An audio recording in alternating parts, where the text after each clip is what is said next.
Good afternoon. As the mom to 3 little boys, I think my favorite part of my job at CafeMom is getting to compare notes not only with my own friends, but with CafeMom members across the country who are part of our website, as well as with our focus groups and the moms that participate in our research studies. So we hear a whole lot about the challenges that they're facing, the joys that they have, how they're feeling, and I'm pleased to have this opportunity this afternoon to share some of those perspectives with all of you and how they impact marketing today. So a little bit about CafeMom to kick us off. So the site was started 5 years ago. We've become a leading destination for moms on the web, over 7 million visitors each month and over 20 million across our network of sites. Really, we've become a very robust, not only online community, but content and gaming site as well. We have 70,000 different groups, everything from the birth clubs you might expect to groups like Hot Tattooed Mamas sharing pictures of their ink with one another. So moms are really connecting on all sorts of dimensions. We have 3 million posts each month, and some of those are from our STIR bloggers, as well as from our community members. And we've developed our own gaming platform as well. Moms actually spend a lot of time on games, that precious me time that we'll talk about. So overall, we're listening to moms every day. We have a great listening post. We know what moms are talking about and the experiences that they're sharing. And in addition, we have our primary research studies. As Nancy just mentioned, our first major study was in 2009. That was in partnership with Razorfish, Digital Mom. Really more about online behaviors, emerging technologies, how that was impacting moms' lives, the impact of social media, and how that impacts marketers and how they connect with mom in these new environments. And today we're going to be talking more about Mom Index, which is our latest creation. We started this last June. We actually launched it in partnership with Good Morning America, where we were able to share insights about what's happening in moms' lives with their national audience as well. So this is a quarterly snapshot, and we'll talk a little more about that. So the Mom Quality of Life Index, there really was no report card out there. How are moms doing? I want to score. 0 to 100, how are they feeling about things? So this is the genesis of Mom Index. It's scored on a basis of 0 to 100, and there are 5 subcomponents: kids, relationships, self, money, and world, all key aspects to how moms are feeling and how satisfied they are in their lives. It's a very comprehensive online questionnaire. We have over 100 questions that these moms complete. About 30 of them are Mom Index questions that are consistent quarter for quarter and scored. And then the others are lifestyle and attitude questions that add to some of the color that you'll see in the responses we have today. So today's actually hot off the presses, our 4th quarterly survey. This was fielded, just came out of the field the end of March. Actually, our analysts in New York are still crunching a bunch of numbers, but I do have some of the key headlines to share with you today. And this was a nationwide survey, 2,200 respondents, moms with kids up to 18 years old in the household, and we fielded it with Insight Express. So maybe we'll start off by talking about the key marketing challenge. This was a trend that we early identified back in the Digital Mom days, and it's become even more pronounced in our Mom Index studies. And it's something that definitely is changing the game for many marketers. The way that moms are thinking about advertising is very different. The traditional banner, the 30-second spot, the print ad, really not the place that they're going to, not the places that they trust. They don't really trust those messages coming directly from companies. And certainly we're seeing that juxtaposed with the rise of word of mouth and all of the sources of information that they can get, all the ways through mobile and social media, email, that they're able to really connect with a wider array of friends, moms like them, and people who feel like friends for a lot of their personal shopping and product recommendations. So it's really a new environment, and today we're going to talk about 3 ways that brands can really win with mom in this environment. The first piece of it is really understanding mom today and her challenges, and we'll use Mom Index to look at that. Then ways that you really add value to mom's lives. How can you really get her loyalty and cut through that clutter and really make a difference in the ways that matter? And we have some frameworks from Mom Index as well to talk about there. And then getting moms to spread your message and what a different approach that is versus a centrally planned and controlled marketing campaign that gets through your media buys. So in terms of overall structure, I'm going to take you through one. Then we're going to have a little bit of an interactive roundtable for a few minutes, and then we'll come back and finish up the second portion. So Mom Index, our 5 categories. We'll start with kids. So this is, as I mentioned, the brand new Mom Index 4, a study that just is coming out. And similar to what we've seen in other quarters, of all the different dimensions, raising kids is actually going best for moms. They're putting a lot in, they're getting a lot out, and they're generally pretty happy with this key aspect of their lives. 95% say their kids are growing up with the right values. 86% say quality time is not an issue with their kids, and that's actually quite comforting. When you see the lack of quality time with some of the other key people in their lives, it's really interesting to see that. And 87% say they're able to maintain good discipline. That was encouraging to hear. It's interesting to look at that one by age of kid. You know, the tween and teen parents seem to struggle with that more than some of the younger children. And in this last round, we saw an interesting thing come up with those same tween and teen parents. The moms are really struggling with managing their mobile and socially networked kids. And really, you know, how do they get, not only are they making these decisions for themselves and how they use these technologies in their own lives, at earlier and earlier stages, they're needing to make these decisions for their families. You have 8-year-olds going to school with cell phones. You know, it's definitely an inflection point and a decision point. They're looking for information, and they're trying to figure this out. So trying to get control of this aspect is definitely a new parenting challenge that many of them are facing. 81% are taking different measures to monitor their child's cell phone use. That can be everything from going through the calls and making sure on the bill that they're understanding all the calls coming in, to those that are reading every single text that comes in and out as their means of trying to keep a handle on how the cell phone's being used. And 93% are concerned about the social networking side. I mean, here you've got words like cyberbullying and sexting coming into their vocabulary. They're trying to understand the dynamics and the implications. And here with the social networks, they're trying to make sure they understand the ones they're on. 76% of moms are friends with their kids, but is that really enough? You know, what are they not knowing about what's happening there? So this is definitely a new source of concern for them, an area that they're very interested in learning more and how to get better control over these aspects with their children. Relationships. Relationships as a category includes both marital relationships, partner relationships, as well as friendships. And here we see a pretty positive report as well. This is generally a category that's fairly strong. Moms are positive on their partner relationships. It's really just all about the lack of time together. So 44% say they're not satisfied with their time with their significant other. And when you see the number of, the amount of time, you may understand why. The average couple is spending 4.4 hours per week in quality time together. When you boil that down, that's 38 minutes a day. So I think, you know, another interesting way to look at that is, you know, what are the 56% of moms who are happy with 38 minutes of a day know about a happy marriage that the rest of us don't? So whether it's, you know, absence makes the heart grow fonder or less is more, that might be worthy of future lessons in there. The top relationship goal was definitely spending more quality time with their significant other. That comes along with communicating better and having more fun together. Those were our top 3.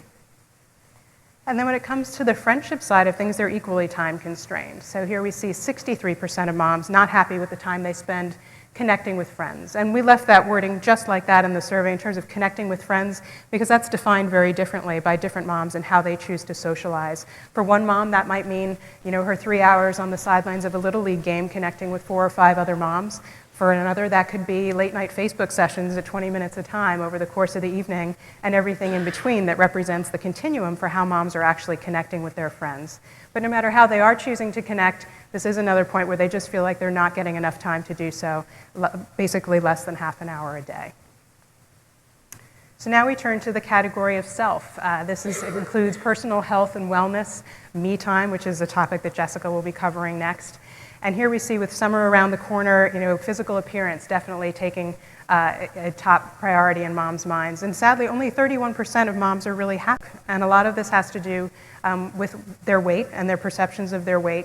And this has also been consistent quarter for quarter in our previous 3 studies as well, that we see that weight loss remains a key challenge point for many moms. 89% are looking to lose weight. Usually the average weight loss goal that we're talking about here is about 21 pounds. And in general, they're always putting other people first, whether that's in time or healthy eating, not always taking the time that they need to take care of themselves.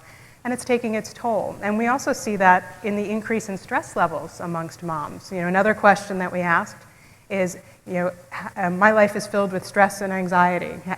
Strongly agree to strongly disagree. And the percentage of moms agreeing with that is now over 50% for the first time. And that's been steadily increasing since our first. So they're definitely under a lot more pressure, don't have all the time or the outlets that they need to really feel less stressed and on top of their game. So that's a key challenge. And 2 out of 3 moms not satisfied with their amount of me time. And that's the most constrained yet, 2.1 hours a week or only 18 minutes a day. So when you hear other presenters talking about why she's skipping ads on her DVR, you can understand why. She can barely get one of her shows in the amount of time that she's allotted for herself in any given day. So money, the economy definitely weighing heavy on many moms' minds. Job loss, definitely something that's taken a toll over the past year. In our survey respondents, we see 28% of these households, these 2,200 households we connected with, had dealt with a job loss in the past year, whether that was the mom, the partner, in some unfortunate cases, both. So moms are very much in need of doing more with less. 46% say they can't provide for their families in the way that they want. So they're definitely becoming savvier shoppers, definitely stretching their dollars. And 93% are regularly taking money-saving measures like these. Amongst the top of them, cooking at home more, definitely a 77%. Coupons and deal searching, high priority, 66%. Generic products, carpooling. But I think what's also interesting for this audience is the impact this is having on any media perceived as discretionary. 47% of the moms are cutting back on media in one or more of these ways, whether that's canceling their cable TV, paring that subscription back, scaling back their cell phone plans. They're not letting those minutes just disappear anymore. They're really trimming down, or canceling magazine subscriptions. So it's getting harder and harder to get through to mom through some of those channels when she's starting to really rationalize what are the things that we need the most in our family. And then our last of the 5 mom index categories is the larger world. This really covers government, institutions, the global situation, and how moms are feeling about the environment beyond kind of their local world. And in general, this has always been the lowest, this is at its lowest yet in terms of the downward trend. Only 16% of moms feel the country is headed in the right direction. And this is coming off of an election period where they felt like they had an opportunity to have their voices heard, but generally still feeling pretty negatively about Washington and politicians. Feeling very misunderstood. Only 61% say that Washington doesn't understand problems of moms like themselves. Only 32% think President Obama is doing a good job, and that's actually down 3% since the last quarterly survey. And then looking on a broader time horizon, only 1 in 4 think that the U.S. will be a superpower in 50 years, which I think is pretty telling as they put that in a bigger timeline perspective. And then on the company side of things, we're seeing a lot of skepticism and distrust of corporations, and we've seen this as a consistent theme over our 4 mom index studies as well. And you think about some of the things like the BP oil disaster that have been out there, I think that's only added to the distrust that moms feel. But only 11% believe companies are going to do the right thing. Only 7%, as we mentioned before, trust the messages that companies include in their advertising. And this very much in contrast to the friends and family and moms like them that they're reaching out to when it comes time to open their wallets and make shopping and purchase decisions. So this is kind of a mom index report card and what it looks like. This is actually for our 3rd mom index because we're still calculating the scores for mom index 4, which will be out in our publication in June. But just so you can see here, kids in general, the orange pillars there, getting the A score, so that's where you get your 90s and above in terms of mom satisfaction. Relationships kind of next in line at a C grade. Usually they're happy with the relationships they're in, but not necessarily the amount of time they get to spend with them. Could definitely use more friends is another theme. Very few moms connecting with their neighborhoods and their communities in the way that probably their mothers did.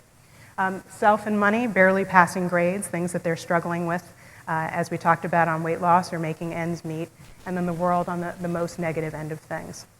So overall, we generally come out in the C+ range, and we'll be interested to see where this last mom index comes out score-wise in a few weeks. So with that, I'm going to pause here, now that you've had a little bit of a chance to see some of the challenges that moms are facing. What are some of the ways that brands can add value to moms' lives and impact life satisfaction? And we're going to open it up to some roundtable discussions. I believe Nancy's going to come up with some microphones. And Aubrey and I will be in the audience with microphones, so you guys can talk amongst yourselves about the stats that Laura's just gone through and the question that she's posed about how brands can add value. And then we'll sort of siphon back some of the key talking points, and then we'll go back to Laura to get into the rest of her presentation. Don't be shy. You can talk amongst yourselves.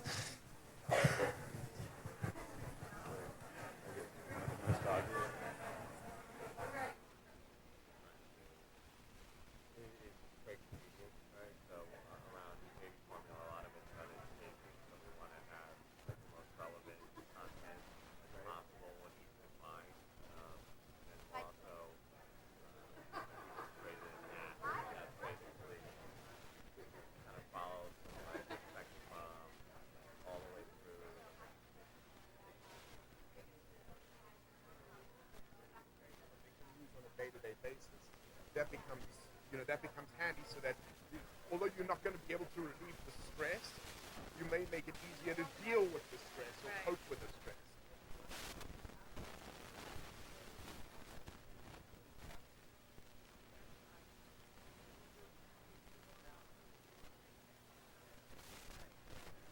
If they even go to the website. Sure.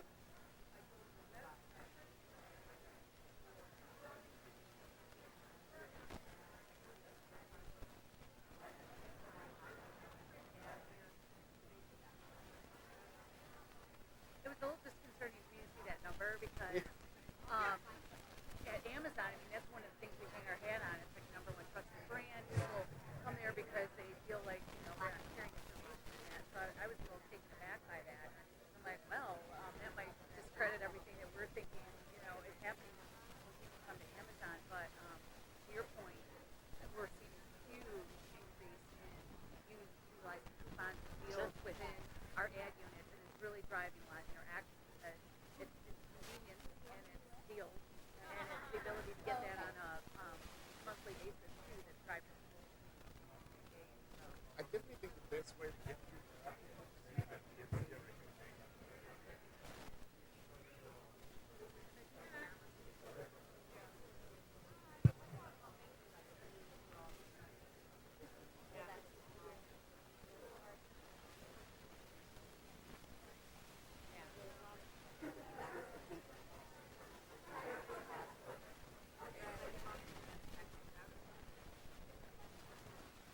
And then just sharing everything. Like, with my friends, we opened this private community, which started out, and now there's like 50 moms, and it's primarily focused with on like Asian American women, like iMoms. And it's very interesting because like we share a lot of tips, ideas, because the babies, like Asian babies have their own culture, and with the cooking, we share a lot of resources. And I think there's like some kind of satisfaction in doing that, and really like share. But I also think it's very different from like a working mom versus like a stay-at-home mom. And like when we say What did you come up with? like, Did you have any solutions for them? Signal blockers for the household, or right?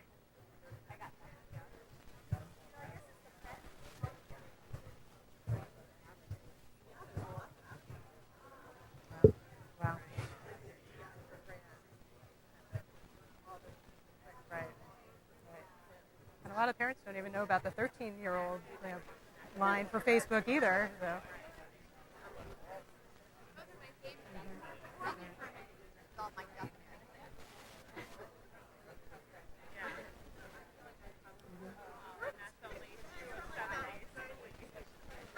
Right. What really works. Do all day. Right. Yeah.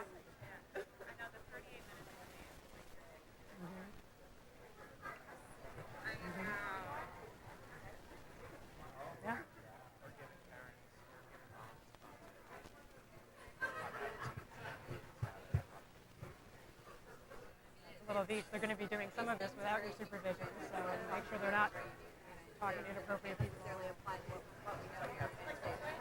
Sure. Hi. Nice to meet you. That series called Jen Sure. I've heard of it. I think everyone needs to say the same thing.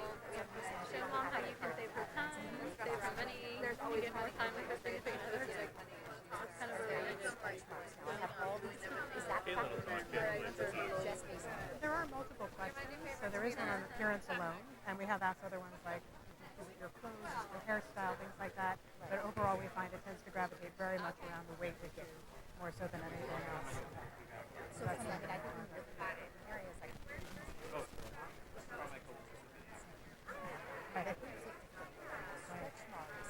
Right. They have even other set of criteria for appearance. What you guys talking about? Different topics. I brought my own topic to the conversation because we are a digital Hispanic agency and the Hispanic different and all that. Very particular needs. Did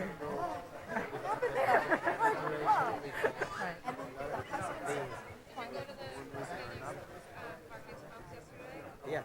Yeah, was it good?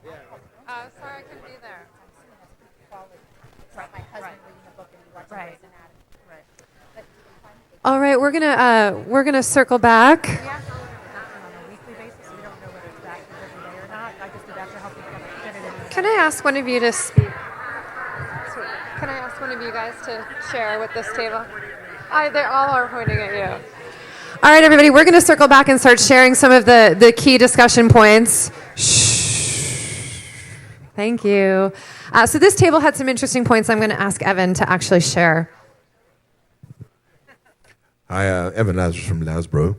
What we were discussing was just providing moms and influence with the right tools to go out and influence their life and help their lives along. So instead of the straightforward yell and sell kind of message, it's more of a here's something here's something that you can integrate into your lifestyle that's going to make it easier or relieve your stress or provide you with the ability to move forward and do what you've got to do. So whether it's building out a relevant app or something useful for them to use on their daily basis, and then embed the brand message in that, so that it does make their daily life easier. That's a strategy that works well, and being able to offer some sort of stress relief within a day. It doesn't really cure the problem, but it certainly does make it easier to deal with some problems that are arising in the day-to-day lives of moms. So I heard a lot of grumbles about the 38 minutes with your partner and 18 minutes a day. People were disturbed about that one. I'm going to ask Caitlin to talk to this table's comments. So we actually had, I'm sorry. Oh, Caitlin with Shutterfly. Our comments kind of echo his comments as well around it's all about saving mom time, saving her money, in terms of being able to spend more time with her family as well. So it's all about being a one-stop shop for her, related to getting things done quickly, easily, and accommodating those three elements: time and money and family. Terrific. Does anybody else have anything they want to share besides time, money, service, information? Anybody else? Hold on one second, please. Hi, I'm Susan Cho from MediaCom. So one of the things that we actually talked about was, I don't know if some of you have been pregnant, but the Baby Center has like their weekly newsletters that follows you throughout your pregnancy. So we think that was like one of the most smartest things that could have possibly been created. Because it's just so timely and relevant to moms. So that's what I think one of the things that brands can definitely capture on is being timely and relevant, and delivering information at the right time. Right information at the right stage of motherhood. Okay. Laura, I'm going to kick it back to you. Okay. Well, some great input there, and I think you've all hit tactically on some of the broader themes that we discovered as we put the Mom Index lens on these paths to happiness and how we could be most effective. So the second part of our study, we actually looked at the A students of mom happiness. We looked at the 10% or slightly less than that, 9% of moms who scored 90 or above on the Mom Index as a separate cohort. And we really wanted to understand what is different about these top 9%, our A+ students of happiness. What's different about their lives than the rest of the mom population? And what can we all learn about that? There's some helpful takeaways for other moms out there who would like to be happier in their own lives. And what are the takeaways for marketers like ourselves? And we found some interesting things. I think there's a lot of happiness literature out there that says if you get a good education, you have a good job and some good income, you marry the right guy, you've got your golden ticket to happiness, and you're done and you're good to go. And while there are some correlations to some aspects of those demographics, demographics and income is not destiny. And I thought there were some really telling stats in our most satisfied moms cohort, those A students. 61% of them were not high school graduates. 13% of them were single moms, and 34% of them get by on a household income of less than $35,000 a year for a family of 4. So just to put that in perspective, these moms are finding out how to be happy without the typical keys to success that we think are part of the equation. The one thing that is really important is that they're happy with their kids. This is such a core piece of their identities and a core foundation that moms who are really struggling with their relationships with their kids, not able to keep discipline in the home, feeling poor about the job that they're doing as parents, are not able to ever achieve those types of quality of life scores. And then we discovered these 3 other drivers. So what are the things that these moms completely over-index on compared to the rest? And interestingly, they're things that are achievable by other moms as well. So So the first is connections. These top scoring moms generally have more friends, stronger relationships, spending more time with those friends than the rest of us. So strong relationships with friends and others outside the home are a really important aspect to trying to achieve those highest mom index scores. The second is control, and this is an interesting one that hits on many different aspects of control, whether that's control over your financial situation, it can be control over the physical chaos of your house and trying to maintain a clean and organized home. It can be control over your personal health and how you're eating. So there are a lot of aspects of control, but generally we see the top scoring moms feel like they're masters of their fate, they're on top of their game, they're in control of the decisions that they're making. And then the last one is self-expression. These highest scoring moms really participating in activities, feel challenged, have opportunities to express their talents outside of their roles as mothers. And so overall, these are the three drivers of happiness that we've uncovered. And now we can look at some examples as how brands can use these to improve moms' lives along these paths that make the most impact for them. So if we look at connections first, enable moms to make connections and strengthen relationships. So how would a brand go about that? Provide a platform that lets them find friends and connect to other moms like them going through a similar experience. So we heard the Birth Club example, or an example of apps and emails that really pull moms together like that. Here's another great example, a Gatorade-sponsored community with CafeMom centered around those families raising athletes. What an incredible commitment these families make, all the choices that they put in to be part of the situation. And here they have a chance to meet with other families just like them, making a similar commitment, going through a similar process, really helping them make connections with perhaps a whole new circle of people that they wouldn't have otherwise encountered. On the control front, you really help her gain control, and as I mentioned, there are a lot of different dimensions on this one, but the relevant content and tools, and I know the gentleman over here had mentioned thinking about some of the technology aspects. And here I think is a brilliant example. This was with Hot Pockets over here. We created a widget on CafeMom that really helped moms decode all of this alphabet soup of acronyms happening in front of them with the tweens and teen audience. What does that mean when they're texting F to F? And what does it mean, all these things that they're chatting with?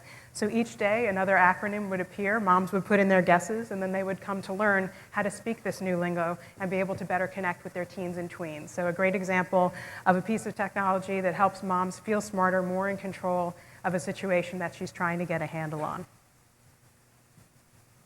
And then third, on self-expression, really providing experiences for moms to feel challenged and engaged along different dimensions. And here we have a great example in the cause marketing realm. So YoPlay, Save Lids, Save Lives. I'm sure many of you are familiar with the October campaign that raises money for breast cancer research. And here working with CafeMom, we have moms being part of teams, collecting lid teams. They're recognized, they have scoreboards, and really feeling like they're part of something bigger than just themselves, part of this cause, raising awareness and raising money, and all being brought as part of the brand experience. So what would all this do for a brand at the end of the day? And it's really all about loyalty. And we learned from Mom Index that 62% of moms say they would buy more from a company that adds value to her life that goes beyond just the product or service provided. So this is really your means to cut through the clutter, really make an impact with her if you can really find these solutions that hit on her pain points and make her happier. And then at the end of the day, it's in all of our interest to try to help moms climb this ladder of happiness. With each successive rung, you're actually getting a more influential mom. So not only are you winning her over as an individual, you're creating a wonderful brand advocate for yourself in the process. You see these top scoring moms, those 9% that are in the 90 plus scores, twice as influential in many cases than some of the lower scoring moms. And when you think about it, they have more friends, they're communicating more, they're trusted in their circles. These are the types of moms that you want to have representing your brand and talking about your products to their friends. And overall, there's a great opportunity to engage moms as co-creators. We find that moms talk about how brands don't really understand them, but they're actually very willing to participate and shape not only products, but marketing messages given the opportunity. We see 87% would help be part of a process to make products better for her, so getting her input and figuring out how to solve her problems. 82% provide feedback on advertising and marketing messages, and 78% would be brand ambassadors and help spread the message. So there's really great potential, a lot of hand raisers out there, people very interested in participating given the opportunity. So just to recap, the key aspects to connecting with today's mom, really understanding them and their challenges, and I think Mom Index is a very timely tool for that with the quarterly snapshots that we provide. Bless you. Adding value to moms' lives and following the connection, self-control, and self-expression to help prioritize efforts and areas of focus, and then getting moms to spread your message so that you're really cutting through the media clutter. So if you're interested in Mom Index, I see some of the books have made their way into the room, but we have all of the 3 PDFs up online at cafemomindex.com, and we have a number of different books out front that you're willing to take back for your plain reading. If you find us on Facebook or follow us on Twitter, we'll be pushing out some more of these factoids as we get ready for our June publication, which will be our Mom Index 4 book, where you got some of the sneak peek preview today. And that's it. Thank you. Thank you, Laura.